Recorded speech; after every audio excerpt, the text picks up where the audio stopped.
You know, when you're dealing with terrorists, it's really hard to know who to believe, what to believe, who's living, who's dead. And there's a list that Hamas produced about what of our young Jewish men, women, and children are living, what are dead. I guess we'll find out for sure on even this Thursday. We'll begin to find out as some are released, and it's a roller coaster of emotions. I say that a lot. And it's wild to see how nations are responding.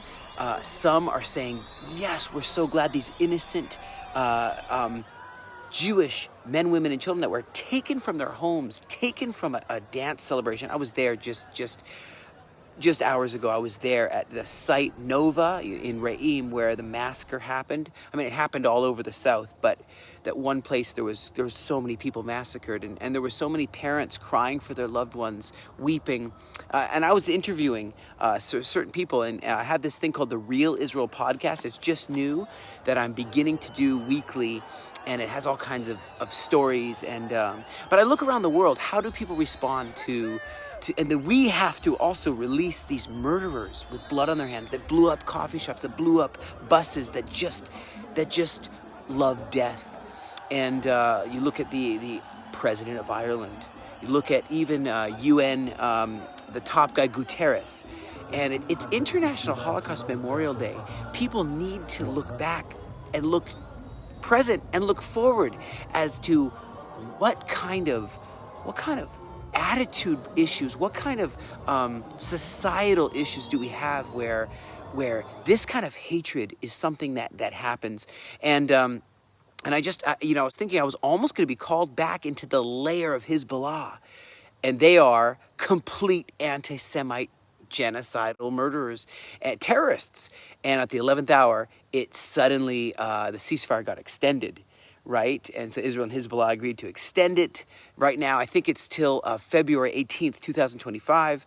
And so we were supposed to start withdrawing all of our forces. And we got a lot of guys, and we have people still in there. And the Hezbollah is supposed to leave back to the Litani River. And there was delays, and Lebanese army says, we're going to come in and take your place. And they weren't stopping Hezbollah. And a lot's going on. I mean, you look at in Gaza right now, what's going on as some of my friends are right now observing a mass migration of Gazans to the northern Gaza, which was pretty much emptied out of Gazans. And you see under the leadership of Mohammed Sinwar. So he's the brother of Yahya Sinwar. And so he's raising up all these 15,000 new operatives. He's trying to continue this genocidal, Islamo-fascist, Nazi, neo-Nazi agenda. And so he's 50 years old, and he's just hell-bent on really going against God's commands and God's will for this land and this people. And it's just horrible. But right now, we're looking, and so supposedly, according to that list of who's to be released real soon here, in just a couple more days, that there is 26 more hostages who will be released, and 18 are alive, and 8 are no longer alive, is what they said. You heard Donald Trump. He says, hey, we should ask Jordan, Egypt, other countries, Indonesia, to welcome these Jews, welcome these Gazans over there to their country. And so he plans to discuss this idea with the Egyptian President Abdel Fattah el-Sisi and discuss it with Jordanian Prime Minister. And so what you're seeing is, we'll see how they respond to that, but I know right now, Sami Abu Zuhri, Hamas's major senior spokesperson, he says, unacceptable. We'll never agree to that. The only thing we'll accept is for Israel to withdraw completely. But there is another guy, very interesting, Musa Abu Marzouk. Did you notice that? He says, maybe Hamas would be willing to cede control of Gaza, and maybe Salman, what is his name? Bin Zayed Al Nahyan Abu Mukhtum from the United Arab Emirates would be able to come in and set up some sort of rulership.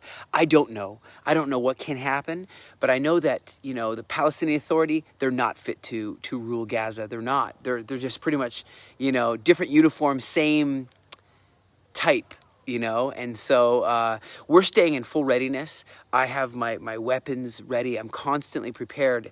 And I've been able to notice that the light is the light is shining in the darkness, where you see what UNIFIL, you know, in Lebanon, you see UNRWA, you start to see some of the bias, the anti-Israel, the what does that call that? The decline of morals, decline of basic morals, you know.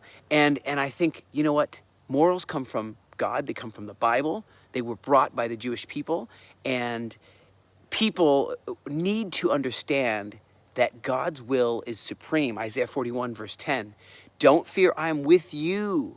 God's talking to Israel. Don't be dismayed, I'm your God. I will strengthen you and I will help you. I will uphold you with my righteous right hand. And all who rage against you will surely be ashamed and disgraced. Those who oppose you will be as nothing and will perish. Friends, take courage in these words and be strong, for these are the days of women of valor, men of righteousness.